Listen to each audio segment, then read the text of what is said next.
1970கள் மற்றும் 1980களில் கரைபடிந்த இரத்தம் மற்றும் இரத்தப் பொருட்கள் மூலம் பல்லாயிரக்கணக்கான மக்கள் HIV அல்லது ஹெப்படைட்டிஸ் நோயால் பாதிக்கப்பட்டுள்ளனர் என்பதை ஆராய ஆரம்பித்து கிட்டத்தட்ட 6 ஆண்டுகளுக்கு பிறகு இங்கிலாந்தின் பாதிக்கப்பட்டு இரத்த விசாரணையின் இறுதி அறிக்கை நேற்று வெளியிடப்பட்டது.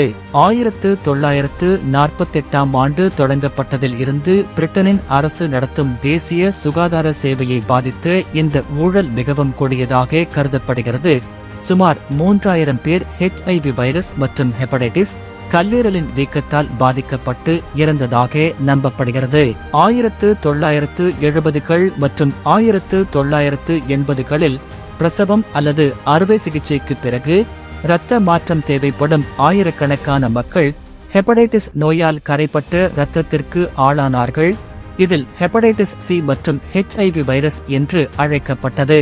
இரத்தம் உறையும் திறனை பாதிக்கும் ஹீமோபிலியா நோயால் பாதிக்கப்பட்டவர்கள் இரத்த பிளாஸ்மாவிலிருந்து பெறப்பட்டு ஒரு புரட்சிகர புதிய சிகிச்சையாக விற்கப்பட்டதை வெளிப்படுத்தினர். 2ஆம் உலகப் போருக்கு பிறகு மிகப்பெரிய பொது சுகாதார நெருக்கடியான எய்ட்ஸ் 1980களின் முற்பகுதியில் மாறியது.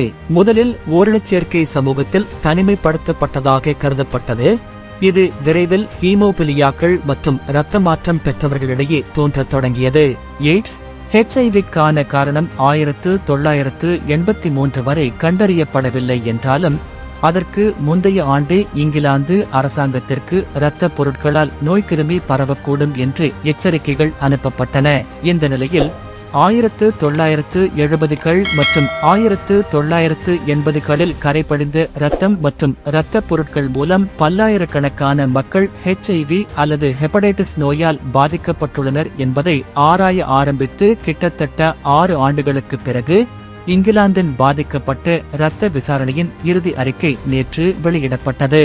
இதையடுத்து ஆயிரக்கணக்கான மக்கள் பாதிக்கப்பட்டு இரத்தப் பொருட்களை பெறுவதைக் கண்ட பல தசாப்தங்களாக நிறுவன மூடிமறைப்பிற்கு உண்மையில் வருந்துகிறேன் என்று பிரதமர் ரிஷி சுனக் கூறினார். இந்த கொடூரமான அநீதிக்கு நான் முழு மனதுடன் மற்றும் சந்தேகத்திற்கு இடமின்றி மன்னிப்பு கேட்க விரும்புகிறேன் என்று பாராளுமன்றத்தில் கூறினார். மேலும் பாதிக்கப்பட்டவர்களுக்கும் இறந்தவர்களின் குடும்பங்களுக்கும் இழப்பீடு வழங்க என்ன செலவானாலும் கொடுப்பதாக உறுதியளித்தார். பாதிக்கப்பட்டவர்களில் விபத்துக்கள் மற்றும் அறுவை சிகிச்சைக்கு இரத்தம் தேவைப்படுபவர்கள் மற்றும் தானம் செய்யப்பட்டு இரத்த பிளாஸ்மா தயாரிப்புகளுடன் சிகிச்சை பெற்று ஹீமோபிலியா போன்ற இரத்த கோளாறுகளால் பாதிக்கப்பட்டவர்களும் அடங்குவர். இது அரசு நடத்தும் தேசிய சுகாதார சேவையின் 8 தசாப்த கால வரலாற்றில் மிகப்பெரிய சிகிச்சை பேரழிவாக விவரிக்கப்பட்டுள்ளது.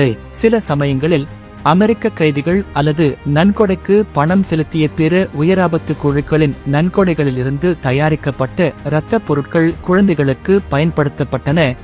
ஆபத்துகள் அறியப்பட்டு நீண்ட காலத்திற்கு பிறகு அவர்களுக்கு HIV அல்லது ஹெப்படைட்டிஸ் C மற்ற பாதிக்கப்பட்டவர்கள் மருத்துவ பரிசோதனைகளில் அவர்களின் அறிவு அல்லது ஒப்புதல் இல்லாமல் பயன்படுத்தப்பட்டனர். சில சந்தர்ப்பங்களில் இரத்தப்போக்கு கோளாறுகள் உள்ள குழந்தைகள் ஆராய்ச்சிக்கான பொருள்கள் என்று கருதப்பட்டனர். பலர் HIV மற்றும் ஹெப்படைட்டிஸ் நோயால் பாதிக்கப்பட்டு இறந்தனர். நீண்ட காலமாக எதிர்பார்க்கப்பட்ட அறிக்கை 2500 பக்கங்களுக்கு மேல் இயங்கி பாதிக்கப்பட்டவர்களுக்கும் அவர்களது அன்புக்குரியவர்களுக்கும் பேரழிவு விளைவுகளுடன் தோல்விகளின் பட்டியலை வெளிப்படுத்தியது.